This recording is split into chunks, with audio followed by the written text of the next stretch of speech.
It is Matt Connarton Unleashed, the AF version of the show. This one is strictly online, where we can say anything we want to about anything we want to. Welcome, everybody. I am Matt Connarton, and of course, Jen is with me as well, or Jen Coffee, or Jenny, however you want to call her, however you want to be called. I am present and accounted for. You can call me Jen or Jenny or hey you, whatever works. On this Sunday afternoon, it is Sunday, August 24, 2025. We are streaming the show live. Of course, this will be in the podcast feed immediately afterward, but we'll see if anyone wants to chime in, if anyone wants to pop in live with us in the chat room. If you do post something, I will try to read your comment on air if you do join us during the live stream.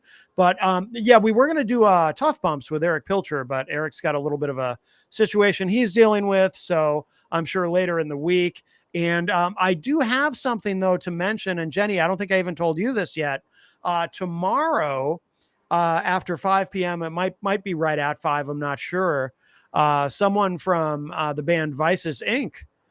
Is going to get on a stream with me, and we're going to talk about Vices Fest. We talked about it yesterday. Nice. On That's the radio awesome. show. No, you did not tell me. Yeah, they're gonna get on with me tomorrow to talk about it. It's obviously too late to get them in on the radio show that we do on Saturdays from WMNH. But I said, let's do a stream, talk about it. They did very graciously invite us to join them, but it's it's like I said, it's really hard for us to get away. It's the festival. Yeah. It's Friday, Saturday, Sunday. I'm on the air Friday night, Saturday morning. We have the radio show, and then there's always a lot going on. Our weekends are very, very busy. So, but I did suggest, I said, if you want to hop on a podcast with me, we can do the podcast version of the show and talk about everything. Talk about, the festival, Vices Inc. They've got, if you go to vicesfest.com, they've got the full lineup there, and they've got a lot of great bands. A lot of the bands that are on the list, that are on the schedule for Vices Inc. this year, for Vices Fest, to be specific, is a lot of them are bands that we've had on the show recently, or a couple of them a while ago, but a lot of them have been within the last year. So a lot of amazing talent. And there's also a few bands in there who we have not had on the show yet, but I'm sure that we will in the future because they're names that we've definitely heard about. So that will be Monday, I believe Monday at 5 p.m. Eastern. We're going to jump on a live stream with Vices Inc. And then, of course, that'll be up and available in the podcast. And I know they want to give away some tickets too. Excellent. So, yeah. So we'll figure all that out. We'll see how we can do that. We'll figure that out.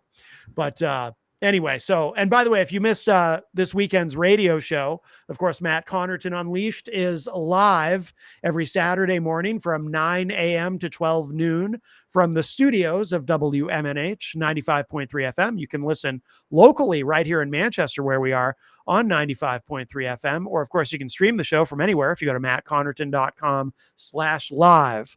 And, of course, this version of the show is strictly the podcast only one. So this version of the show has no direct affiliation with WMNH. We do this one all on our own, which is why we're able to be completely uncensored, because it is strictly online and we can talk about anything we want to. We can say anything we want to. We can say anything we want to. Like bullshit, my favorite word. We can use that word here, yes. We cannot use that on the radio version of the show. I like that word. Yes. It ends up in a lot of my speeches. Yes. Oh, we should mention too, before we get to the main subject that we were going to discuss, you got to, speaking of speeches, and that's what reminded me. You gave a speech recently. I did. Oh, yes, I did. Yes. God. Yes, I was happy to be at Karishma Mansour's announcement Wednesday evening when she announced that she was officially running for Congress. For Senate, federal Senate. She is running for the seat being vacated by Jean Shaheen, who is retiring. Mm-hmm. There will be a primary in this, obviously. I like her for a number of reasons. First and foremost, she's a scientist who has spent her life working on medical research to try and find cures to some of the worst diseases in the world. So she's a science-minded individual who has a doctorate degree, who has spent her life in service to others trying to save their lives. And I need somebody like that in office because I'm overwhelmed with people in office who could care less about human lives. If you can't make them money and you can't serve them, you have no purpose. And I need those people out. And I need people who have empathy and compassion and give a shit about the working American, the working class American who's busting their ass and barely being able to scrape by right now. And I feel confident that somebody who has spent their life doing that is going to look at legislation through that lens. And I don't want a lawyer. I don't want a career politician, bullshit artist. I need somebody in that seat who is going to vote for the people first. And that's why I decided to support and endorse Charisma as a former New Hampshire state representative myself, more importantly, as a New Hampshire citizen. These next elections are going to be vital for so many reasons, and healthcare being predominantly one of the most important things, because without your health, you have nothing else. I had a wonderful career. I owned a house. I had over 5 acres of land. I never made a mortgage payment late. You know, I was that person. I made every car payment on time. I paid every bill on time. But when I got my second round of cancer, it did me in and I lost everything. So if you think this can't happen to you, it certainly can.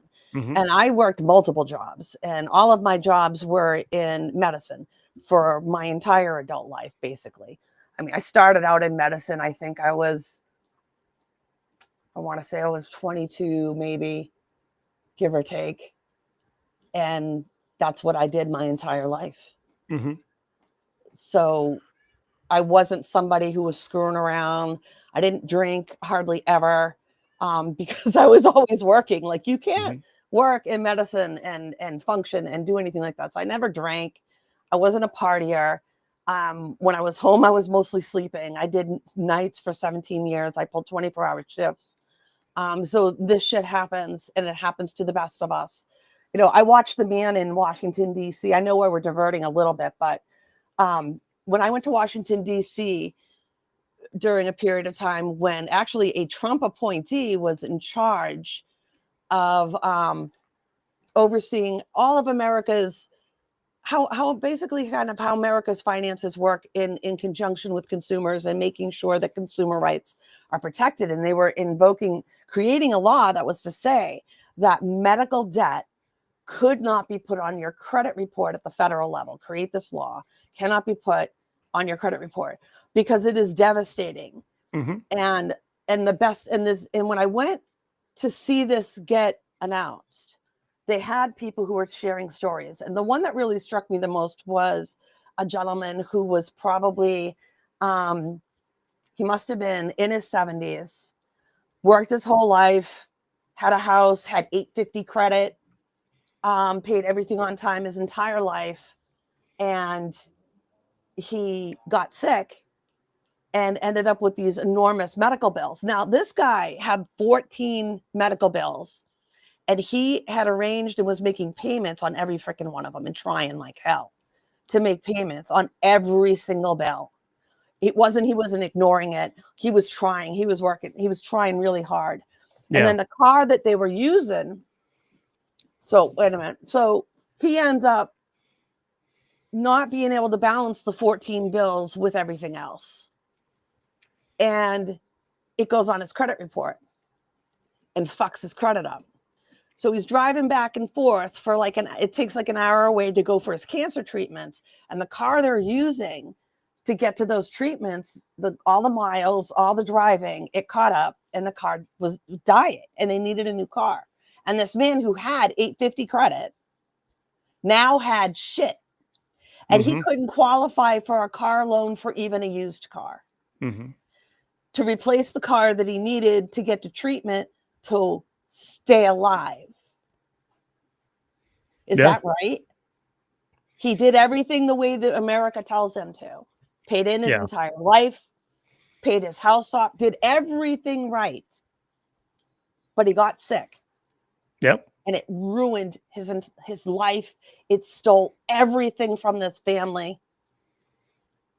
And just to put a button on that, just recently that's been rescinded. It's from It's not happening. Medical debt can continue to go on your credit report. The Trump regime has reversed that. Of course. Because even though it was a Trump appointee, because it was decided under the Biden administration, of course, no good. Anything that happened under Biden is just no good. So, well, and it's an opportunity to hurt people. So, and MAGA loves hurting people. And it doesn't make any sense to me. I don't understand why you want to ruin people's lives like because that. They can, because they get off on it. You know. Yeah. I mean, let's just call it what it is. A lot of people like to, well, you have to be respectful and have dialogue and everything, but we also need to call shit what it is. There's a cruelty built into MAGA, but there's also in a broader sense. I've always felt this way. There is a cruelty built into conservatism. Conservatism as an ideology has a certain cruelty to it. They don't see it that way. Conservatives don't see it that way until something happens to them. That's the only way they're able to see it. But what's that? You made your bed, you lie in it. That's right. The philosophy of today. Right. Because that's what a conservative would say, or a conservative would say to the sick person who is now who is so buried in medical debt and now can't qualify for a car loan. Well, you got to pull yourself up by your bootstraps. That's what a conservative would say. Why don't you just take a mortgage out? Take a second mortgage out. Take a mortgage out. Yeah. Because we got to make sure that hospital CEO who's getting a $5 million a year salary, never mind his bonuses and benefits, packages and everything. And trust me, he doesn't worry about copays. Nope. He's got to get his due. Yeah. No, I mean, it's another argument for single payer. If we had single payer in this country where, everything was just covered automatically. And by the way, I'm not talking about because, the response of people who oppose that will say, oh, well, I don't want a government takeover of healthcare. No, neither do I. I don't want the government to take over healthcare. I just want socialized medicine. That's right. Different. That's different. I just want single payer and just get rid of the insurance companies. And then people will say, well, I don't want my money to pay for somebody else's healthcare.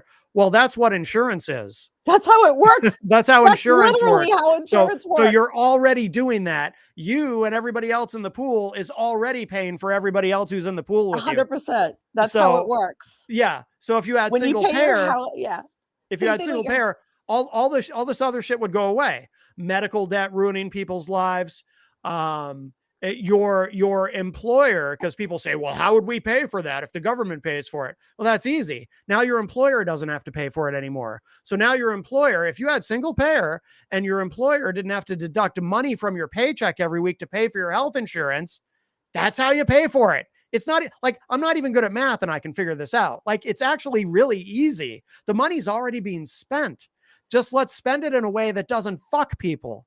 And spend it more. And you talk about and Republicans claim to be fiscally conservative, but they're not, because they don't want to fix the problem. They're dishonest about that. Currently, in order to meet those salaries and what have you, everybody has these ginormous insurance departments and billing departments that have to do all of these different forms and then they have to do appeals. And if things get denied, and it goes this whole back and forth, and you get a prior authorization, back and forth.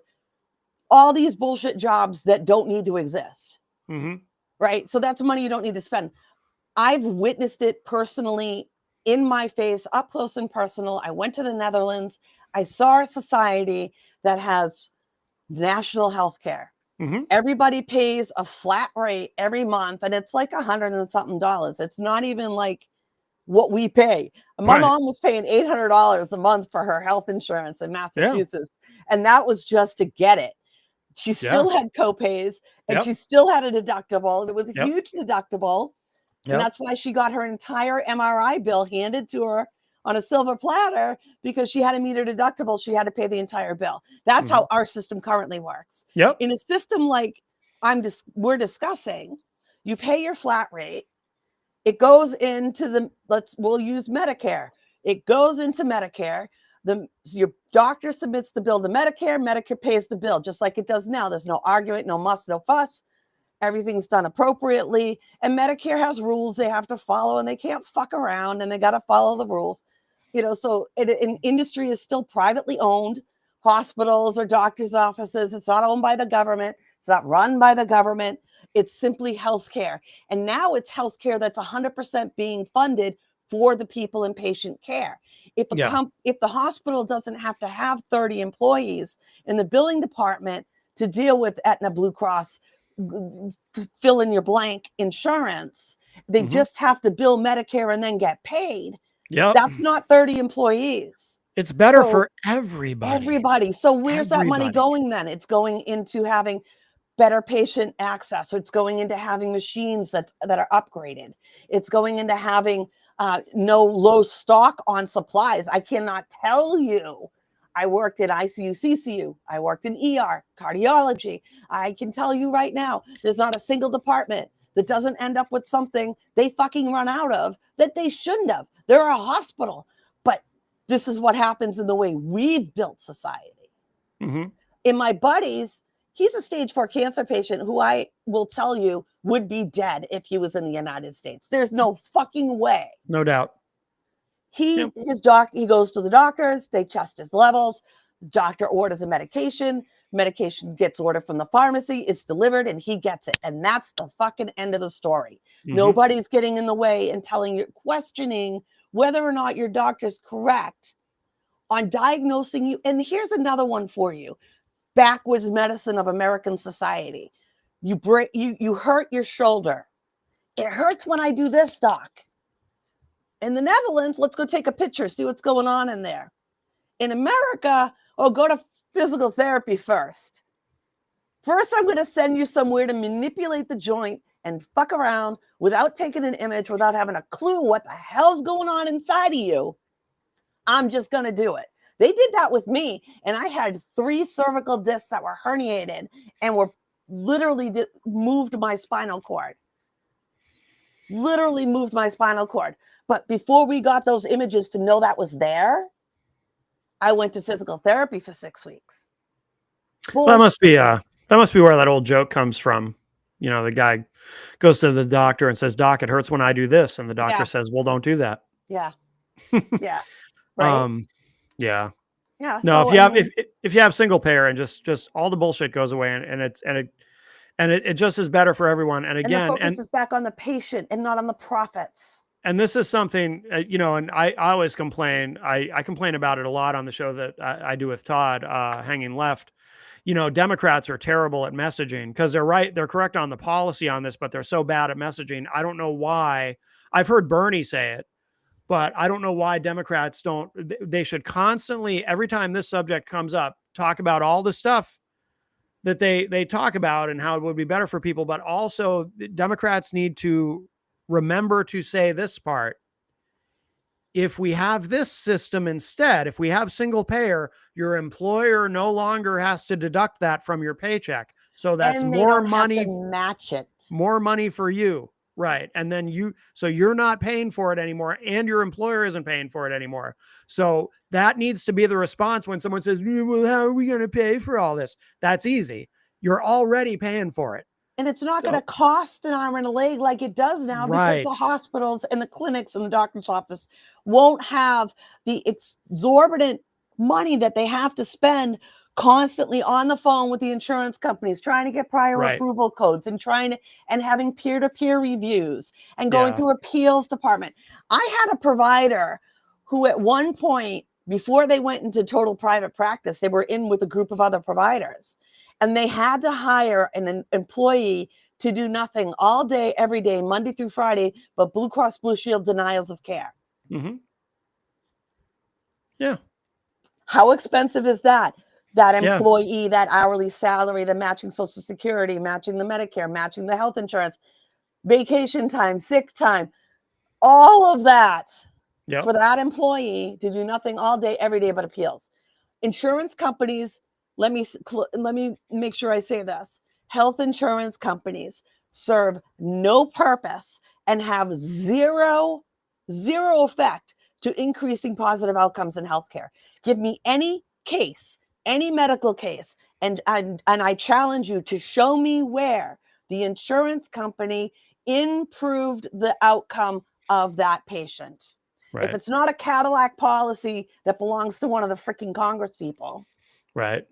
or some CEO who has a Cadillac, I'm talking about the same health insurance companies that you and I and everybody else in the working class get.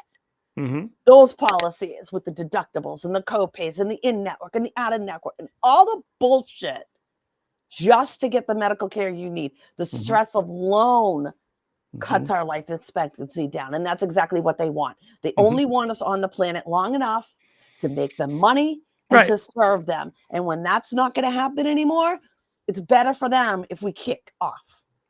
Right.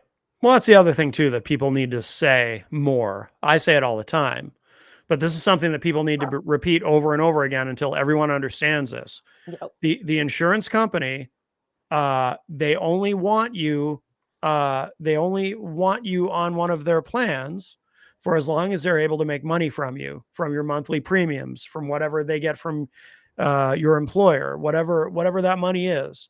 As long as you are profitable for them, they want to cover you. Once you get sick and you get sick enough that you begin to cost them money, now you're no longer an asset. Now you're a liability. Let's be very blunt. People need to speak very bluntly about this.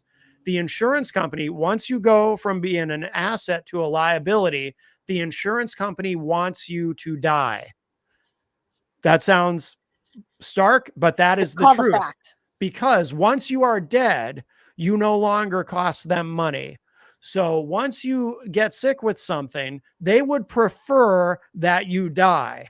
And if they can help you to die by denying you the health care that you need, even though you fucking pay for it, if they can find some way to deny you that health care to help you to die, they will gladly help you to die. They want you to die as soon as you are costing them money instead of making them money. That's the problem. And look, I'm a capitalist. Okay. This is coming from a capitalist, but this is the problem with for-profit healthcare.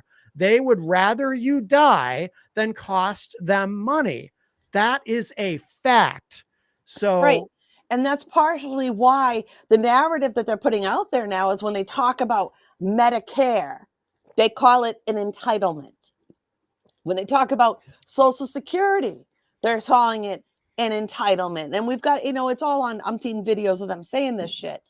And it's not an effing entitlement. These are insurance programs that you and I pay into our whole effing lives. Right. From the minute you start paying taxes, you start paying in Medicare and Social Security. Yep. And disability, Social Security Disability Insurance, SSDI, is insurance. We pay for it for the just in case. Just like you do at your job. I have a long-term disability private insurance, and we have a public Social Security disability insurance. These are the things that you pay for so that when it happens, if it happens to you, you have that to depend on. Right. And you bust your ass and you pay into it in every fucking paycheck. Right. Every job I had, I paid in. Every paycheck, they got their cut. Yeah. And if I made a lot of more, if I got overtime, they took a bigger fucking cut. Yep. Sometimes working overtime wasn't even worth it because they would take it all in taxes. You get in that spot where right here, I can make a little more money, but if I work X number of hours, they take so much in taxes. I didn't end up getting home with fucking anything. Or until you get to the next bracket where you might get to keep a little more. You have to really kill yourself to see that in your paycheck. Right. Well, should we move on to the yes, to the main subject that we were going to talk about today? So the other thing is Trump is now threatening to send National Guard, deploy the National Guard in Chicago to help with crime. Yep. I guess. And yep. So putting more American military on the streets. Fox News is reporting. I saw this before you and I went live. Fox News is reporting that he wants to expand it to 19 states, and they had a map. The majority of the states were in the southern region of the United States. So like Florida's on there. I believe the Carolina was on there, but there was nothing in the Northeast, really. Everything was mostly in the lower part of the country. Another 19 states, he wants to deploy military troops on American soil against Americans. Mm-hmm. Well, they don't. So, the people who support this, they don't look at it as, because they, MAGA, they look at, I think they assume that not only every undocumented immigrant or even some immigrants who maybe are documented, I think from their point of view, they assume that everyone who's doing criminal activity is probably an immigrant, documented or otherwise, because that's kind of how So-called criminal activity. that's kind of how they view. Can we say that some of these stops are really questionable? Yeah. Well, yeah. So what's so interesting to me is, and you've pointed this out, you mentioned it earlier. A lot of what Trump is doing are things that during the Obama administration, conservatives would rail against, even though Obama wasn't Yes. actually doing any of these things. But they, and I used to be, I was a co-host on a show called Rock, Paper, Hand Grenades, the late Gary S. Hopper, who, I loved Gary and I miss him. But on that show, I interacted with a lot of people who thought that way, who had all these wild ideas with their very vivid imaginations about all Yes. these things that Obama was going to do. Obama was going to, any day now, Obama was going to declare martial law. Obama was going to deploy American military in cities across the country. Obama was going to refuse to leave Yes. at the end of his second term, and there would be some sort of term. And Alex Jones was railing on that, and so were libertarians across the country.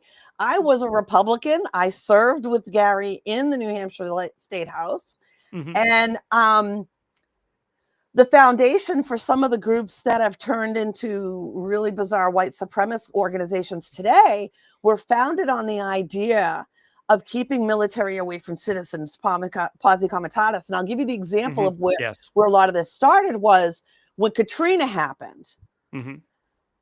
And U.S. military, National Guard went into Katrina to help. And New Orleans. There were videos of them going around and actually disarming people who had firearms they legally possessed in that state. And there's a famous video amongst conservatives, and it is, and I've seen it a zillion times. You can go look it up. It's still up. Last I checked, it was still on YouTube. There's an elderly lady who is in an apartment building. She is elevated. She is not flooded in her apartment whatsoever. She's on dry land. She's got food and shit in there, and she has a firearm. And the National Guard, along with whatever PD there was, literally put this woman, this elderly woman who had to have been in her 70s or 80s, against the wall, took the firearm from her and left. Because she didn't want to go anywhere. So they left her disarmed and unable to defend herself. Why? That was what we were railing against. Why? This woman was doing nothing wrong. She was simply in her home, riding it out, high and dry. She's got food. She's got water. She's doing all right on her own accord. And at the same token, let's remember, while this was going on, people had been moved into an Astrodome that was subsequently not only flooded, but there were numerous accounts of rape and assault and theft because people were put into this with no policing whatsoever. So they, instead of having the National Guard and the dome policing, they had them out on fucking boats going to people's places and disarming them. So this is what we were talking about back then. This is what we were talking, and martial law could get declared, and that whole aspect. Now let's look at life today. The current Republican Party has now endorsed a police state that they used to rail against. We didn't want a police state. No military on our streets like they have in communist countries. We're not going to be North Korea. We're fucking North Korea. He's putting military on the streets. He's already done it in LA. Excuse me, in DC, in LA. He's doing it now going for Chicago with plans to do another 18 or so states. How long before it's in every state? Mm-hmm. What happened to states' rights and 10th Amendment rights to states' rights? What happened to posse comitatus? No military against Americans. That's part of basic American law. Yeah. These things have been completely thrown aside. And here's what I do know about myself. Now, I am not a Republican anymore. Trump made me a Democrat a long time ago. But I will say this. I'm still saying the same thing.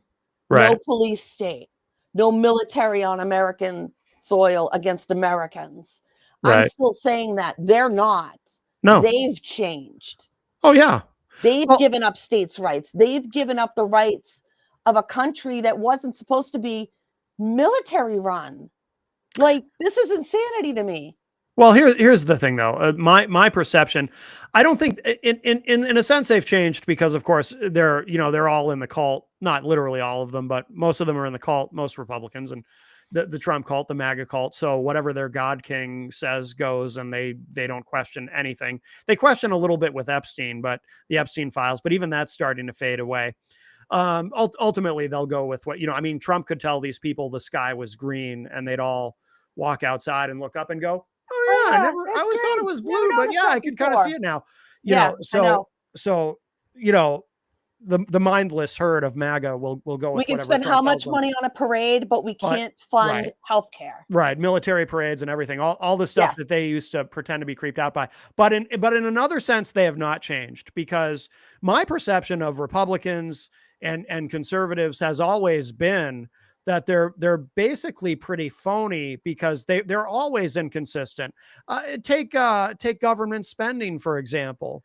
They're only fiscal conservatives when a Democrat is in the White House. When a Republican's in the White House, we've got money to burn as far as they're concerned, and they don't give a shit.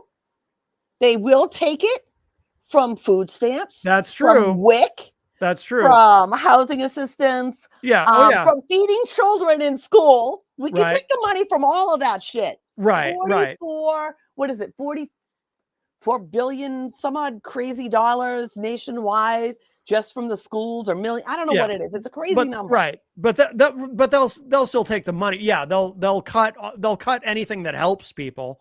Because, as I said, entitlements, because conservatism is cruel in its nature. It is now. But they will then, of course, they'll spend it elsewhere. Military spending. Not that I oppose all military spending. I do not. I'm not like I'm not far left on that. We need a strong defense. Military. But there is a lot of waste, fraud, and abuse in that zone. And of course, all kinds of corporate welfare and how much money did it cost to send him to Scotland with the beast and the ambulance and all the cars and all so he could cut the ribbon on his own golf course. Yeah. And now he's using tax dollars to buy stock in Intel. Yeah. And that's something that if Biden had done that, oh my God, they'd go insane. Or if Obama had done that, Obama sending troops in. Obama sending troops into a city. Yeah, any of this stuff.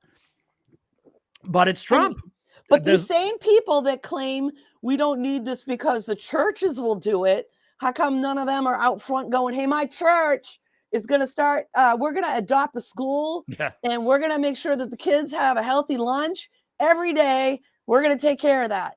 I haven't heard that yet. None of the food pantries are reporting an overabundance. As a matter of fact, a lot of them are running on empty and don't even have some basic staples in stock anymore. So I don't see it happening there, buccos. No. That's just the bullshit you feed yourself so you can sleep at night. Yeah. But yeah, this is all, they're all on board with whatever Trump does. So, but it is funny. I mean, there's so much of what Trump does or has done that, again, it's stuff that they didn't talk about it as much with Biden, not nearly as much. But with Obama, all these crazy conspiracy theories about all this stuff he was going to do and to remain in power and martial law and everything. It's almost as though there was something about Obama that was different somehow. because with other Democratic presidents, I can't remember the level of paranoia that they exhibited. It's almost as though there was something about I don't Barack know. Obama that just freaked them out and just Barack really, Hussein Obama. really bothered them to their core. I can't think of exactly what it might have been. Something about him that was different from any other president that just made them I think he had a very, little very more nervous. melanin than some others. Maybe. Could it have been that? I also like the duality with which they were able to, view this dichotomous way they were able to view Obama, because they would talk about him like he was this very weak, feckless leader, this incompetent guy who couldn't do anything right, and he was just very, very weak, who also was going to single-handedly destroy America. Yeah, I always thought that was interesting. yes. But yeah, so yeah, they're going to keep deploying troops. I mean, obviously doing that in DC, that was just that was a test run. And by the way, part of why this works too with conservatives and why they're willing to go along with this, again, all this stuff that if a Democrat did it, they'd be melting down, is because it also feeds into the what we call the blue cities fallacy, because conservatives love to talk about how, all these Democrat run cities, they're also riddled with crime. Right. Well, the reality is most major metropolitan areas do have crime. That's part of being in a city. And most major metropolitan areas tend to be run by Democrats because that's who the people in those cities vote for. Urban areas tend to vote conservative, but cities, metro areas, even in the suburbs, they vote Democrat. Yep. So that's who you get. So no matter who's in charge, whether it's a Republican or a Democrat in any city in America, you're going to have crime. But they take that and they kind of twist it and say, oh, look, that city's got a high rate of crime. And, the mayor's a Democrat. See, and it's bullshit. It very much so. But to bounce off of something that you had said, what was different about Obama, right? So now put that in what we're looking at here with the military and what ICE is doing. They're unapologetically profiling people. There was a story I saw earlier of a kiddo that got stopped and taken because he looked Mexican. Yeah. That's what's going on. So profiling is now back, and not only that, but worse, quotas. Quotas are very, very bad in law enforcement for many, many reasons, but the biggest one being is that because you make a quota, they will grab anybody and everybody that could potentially fit the bill and prove them guilty later. That's why we stopped allowing quotas in law enforcement, was for that reason. That's why we don't allow it with speeding tickets. Remember, we don't, I mean, average American will tell you they don't want quotas on tickets. Why? Because it encourages the cops to stop people for petty little shit. Instead of letting the petty little shit go and going after the speeder, the crazy driver, the person that's really going to cause an accident, they're pulling over the dude that doesn't have a seatbelt on. Right. Because they got to make their quota. This is why we don't want quotas in law enforcement, and we shouldn't have them. Now we have them in spades. Now they want 3,000 arrests for ICE.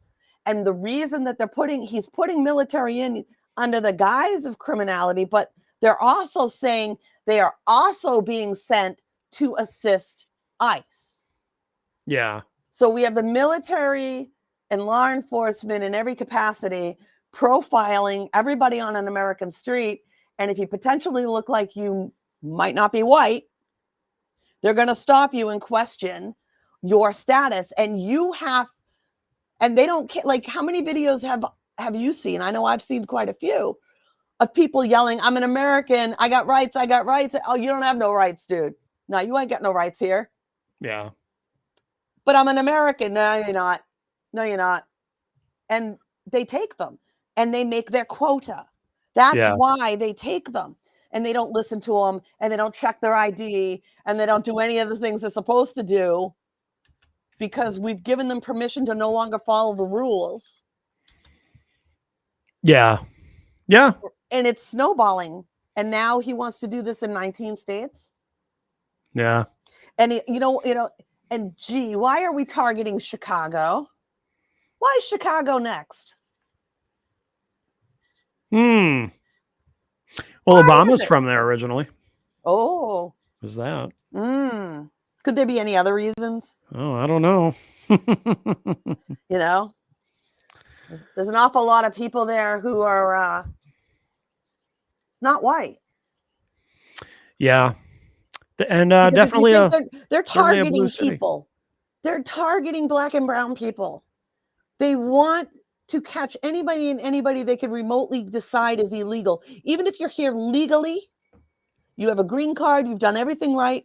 They just, okay, in Maine, there was a police officer in Maine, hired obviously by the town, did his H-1B, did everything correct. Dude's from Jamaica, had H-1B visa, green card, all 9 yards. He's been a working police officer for like 20 fucking years. He just ended up having to self-deport to Jamaica. Because if you don't self-deport and you're forcefully deported, it's a blemish on you that can prohibit you from ever coming back to the country. If you self-deport, you still have the chance of coming back. And that's why some folks are choosing to do that. Because it's your Hail Mary to be able to see your family again in person and not through a computer screen. So what we need to do, if there were any political will to do this, is because I always say we're doing things in the wrong order. We need a massive, comprehensive overhaul of our immigration system first, and then we can figure out who to remove. Because I'm all for deporting criminals, but they should actually be criminals. But we also need to we need to figure out a way to bring people out of the shadows.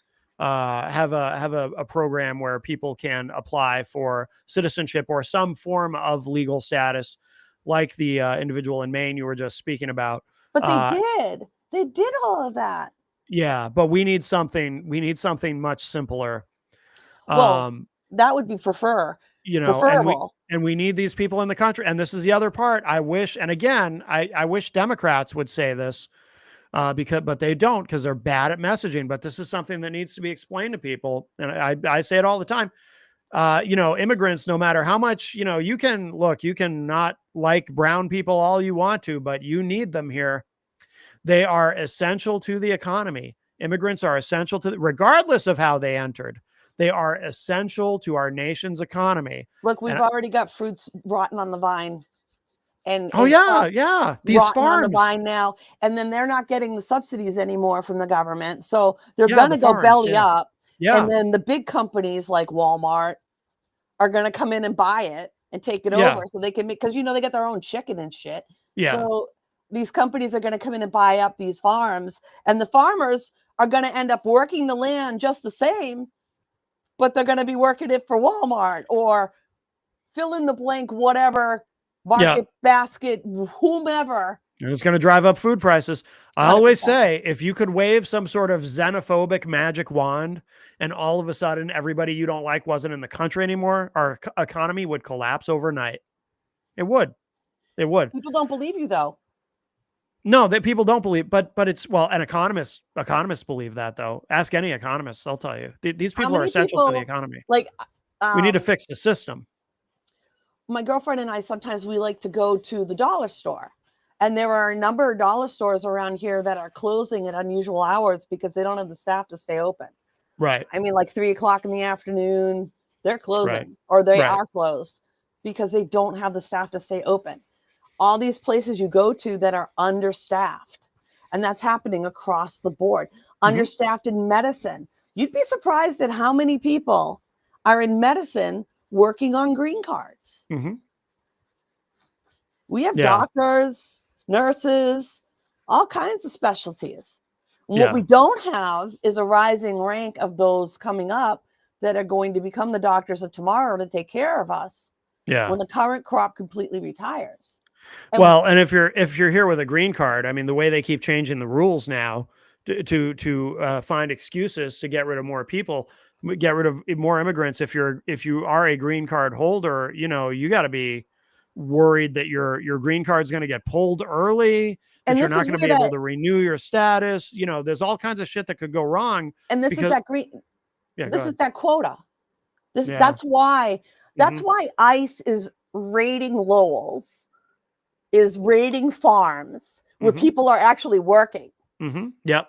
And they're actually exactly. And they actually get paychecks and pay taxes and shit like they're right. The easy, because it's easy pickings. Yeah. It's just like the state trooper that sits at the bottom of a hill that jumps from 50 miles an hour to 35 because he knows he can snag anybody right there. Mhm. And that's what they're doing. They're Yeah. going to the courthouses where people who have legal documentation, they're following the rules, they've done everything right.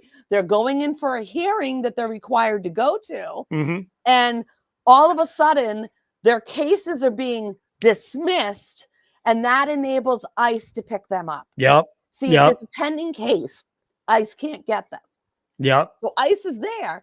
Yeah, we want you to dismiss that, They dismiss those cases and they pick those people up. Easy pickings. I'm Mhm. getting my 3,000 a day quota.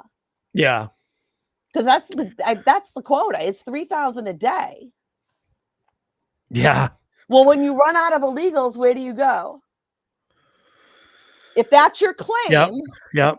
So, and they did that a long time ago. Okay, maybe in the beginning they were picking up people who were criminalized, and occasionally they grab somebody who is a criminal, who has done terrible things, who does have a deportation order.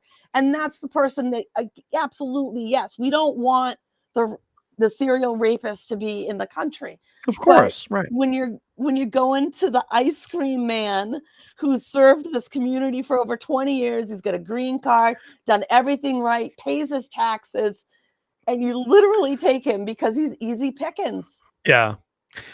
And as far as the people who are here illegally, because, you know, there will always be people who will say, and, you know, I have a family member who will say this, and I'll get a series of angry text messages from him, I'm sure, after today's show. But, you know, well, Matt, what about the people who entered the country illegally? They committed a crime. Technically, it's a misdemeanor. If you want It is a misdemeanor. It's just not to be actually clear, it's but not you got to remember not a those felony. people want it to be a felony, though. Well, oh, I know. But you know, the people who look in a better world, obviously, I would want everyone to enter the country legally. And I'm not for open borders, or, you know, as a sovereign nation, we have every right to protect our border and control who comes in and out and who knows who comes in and out and all of that. Right. But here's the thing, though.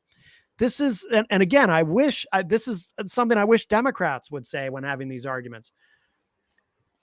Regardless of how you feel about people coming into the country illegally, we built an economy that depends on people coming into the country illegally to work on these farms and in these factories and in hospitality. Maybe if all of you who have such a problem, who are so mad about these people who broke our laws coming into the country illegally, well, maybe we shouldn't have built an economy that depends on them. And it does depend on them. So, but we did. But we built an economy that depends on these people. So now that we've done that, let's acknowledge that, let's own that, and now fix the system itself. No. Let me play devil's advocate. Here's the other side. Oh, but see, all of the lazy Americans who are collecting entitlements are going to take over those service industry jobs and farm worker jobs. They're going to do it because this is an invisible number of people who don't fucking exist that are going to fill these blanks. Because in case you hadn't noticed, the dollar store is closing at 3. 90% of the retail stores I go to don't have enough staff. Yeah. Like the medical industry does not have enough staff. There are plenty of wonderful jobs out there that aren't staffed. And it's not because of American laziness. It's because America stopped having 8 and 10 fucking kids. Yeah. We stopped having babies left, right, and center till women couldn't have babies anymore because we didn't believe in any kind of birth control. That stopped. And when we stopped having supersized families, there weren't people to fill the void in the holes that are now occurring. I'm an only child, and I know a lot of people who are only children in my generation. Yeah. You know, my dad's generation, people had like 4 or 5 kids. Yeah. But my grandmother's generation, they had like 8. Yeah. 10 kids. Yeah. And that has progressively changed generation after generation.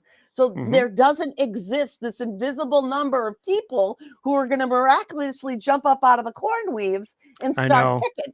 It's not going to happen. Yeah. It's just not going to happen. Are there a number of people in the United States who are lazy and don't work? Of course. But it makes up about 1%. Because we have a system that is so fucking hard to get into. Yeah, People it don't is. understand. It is And hard. I Yeah. challenge conservatives to go to their social departments and find out just how hard it is to get food stamps, Right.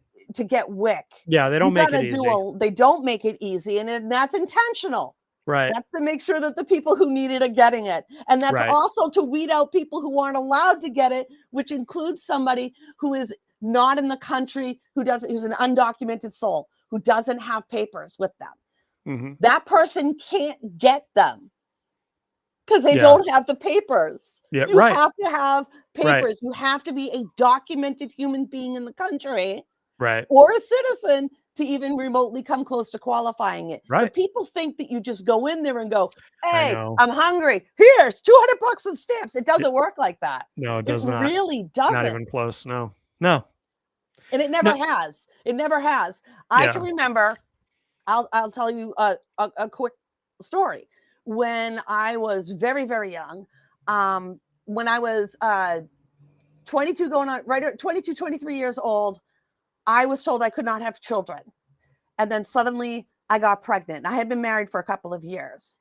And my husband, who's passed away at the time, got appendicitis right after I got let go from my job because me being young, stupid, and naive, I had a job that I was within 90 days. I hadn't passed my 90 days yet. And I was working with chemicals and shit. I'm all excited. And I say, hey, I'm pregnant. Well, the next day they fired me. Mm-hmm. Now, I filed for unemployment. I won. They lied. They provided my time cards and it showed that I never missed time. So I actually collected unemployment because they illegally fired me. Mm-hmm. That said, he was out of work with appendicitis, emergency surgery, and I was out of work. So we had an entire month of no income. And we were only allowed to get emergency food stamps. I remember this. It was $200. It was emergency one-time allotment only. Mm-hmm. And that was it. It didn't Yeah. matter that I was now unemployed, even though he was going back to work. He was going back to work. So that was fine. That's enough. You got it for the 1 month for emergency, and that was it. Yeah. Now, these programs aren't handouts. Nope. They're very difficult to get, and they are things that we pay for because we don't want people to die and starve in our society like they do in other countries. But Right. apparently that's changing now. Apparently we'd rather let people starve to death. We want children to go hungry in schools. Like does it surprise you like how vigorously and aggressive they are to take away school lunch? Oh no, nothing surprises me anymore. I mean, geez, Nazis in Concord didn't even surprise me. No, nothing surprises me anymore. No. I mean, why? Why are we trying to not feed children? What happened to your Christian values that you keep touting? Where's if the I church, right? if I wake up tomorrow to martial law having been declared, it I won't wouldn't be surprise. surprised either. It And won't then surprise me. elections get suspended, Yeah, so it there's won't. no midterm. Yeah. I mean, they're already trying to gerrymander that. Yeah. How No. long is it before 2 states goes into 19 states, goes into all 50 fucking states that we now have National Guard and appointed law enforcement officers over the law enforcement officers that were elected or appointed by our own state? States' rights be damned. Yeah, that's the thing. Yeah, they like to talk about states' rights, but again, it's like I said, whether it's that or fiscal policy or, it's only it's only when When it's convenient to when it's their convenient cause. for them. They'll flip on anything that This is it. if they can find a way to hurt people. I mean, that's a big part of it. Military in the streets. And they did just change it now too, that now they're going to carry arms. Oh, of course. They weren't yeah. carrying guns. They were just there supposedly to assist, but now they're carrying AKs down the street and patrolling the street, like we're living in fucking China. Yeah. Yeah, it's or not the America I grew up Taliban. in. No. And then they have the right to just simply pick somebody up off and take them off. Yeah. And take off with them. Yeah. Yeah. No due process. when you throw in that, people are so quick to throw away due process rights to so-called undocumented people. Do they not understand they're doing that? They're opening that for us, for the rest of America, for other America. It doesn't just stop with one. It never does. The proverbial nose under the camel's tent. Yeah. They'll also try to rationalize it by saying, well, the Constitution only applies to Americans, which is not true. No, That's a misunderstanding. It applies to anyone it in the applies to country. people. Yeah. It Human applies to beings. anyone within our borders. Yeah, absolutely. That's what we are, militarizing of our country. Yeah. Yeah. No. And they're going to make it, they want, and what is it we used to say all the time back in the day? They want you to get used to seeing that. They want it to become normalized for you to see military walking down the street, carrying AKs, military gear. They want you to be that. Yes. They want you in fear of it. Yes. They want you to mind your P's and Q's and not speak poorly of them out of fear of being arrested. That's right. Absolutely. That is what they want. All right. Well, I think on that note, was there anything else you wanted to mention or talk about? I don't think so. Okay. All right. Very good. Yeah. No. Yeah. No, we can stop on that, and I'll get this into the podcast feed. I think this is a good place to stop. I mean, I hope that people will stand up, speak up. You have to get up and you have to get active. This isn't politics as usual, right? In the old days, Democrats and Republicans worked across party lines, came to agreements that were suitable for most. Now it's this extreme right-wing rule and a regime that is militarizing our country. And this cannot be the America that you want. So you've got to get active. And if you're not sure how to do that, reach out. Be happy to bring you in and show you what we're doing and what other people are doing, and hopefully bring in your ideas to combat this, because we have got to, or democracy is dead. And I don't say that to just throw that out there, but for real, if there's military in the streets and there's nobody holding anybody accountable, this isn't democracy. This is fascism. Yeah. 100%. All right, Jenny, you want to mention your website for people to keep up with everything that you're doing? Yeah, come check out what I'm doing. Actually, I just got my first byline on Common Dreams. I'm super proud of that. Read all about it in my blog and other things coming up at jencoffey.com, JENNCOFFEY.com. And you can learn more about me at mattconnarton.com and all my various podcasting and radio endeavors. Also, if you'd like to book or learn about having a hypnotherapy session, we can do that too. So you can reach me that way. And of course, go to ipmnation.com for services. If you need digital marketing services or promotional services for your music or any other type of venture, podcast, or whatever it may be, ipmnation.com.